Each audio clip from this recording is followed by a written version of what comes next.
மக்களே வணக்கம். சுடுகஞ்சிக்கு ஒரு பொட்டுக்கடலை துவையல் எப்படி செய்யலாம் பார்க்கலாமா? ரொம்ப சிம்பிள், டக்குன்னு செஞ்சிடலாம். இந்த துவையல் ரொம்ப டேஸ்ட்டாக இருக்கும்.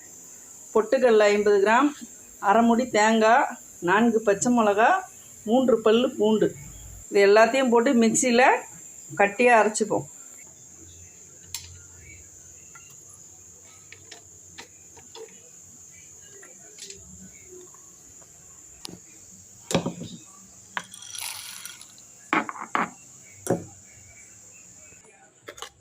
இந்த மாதிரி கொரகொரப்பாக அரைச்சிக்கணும், ரொம்ப நைஸாக அரைக்கக்கூடாது.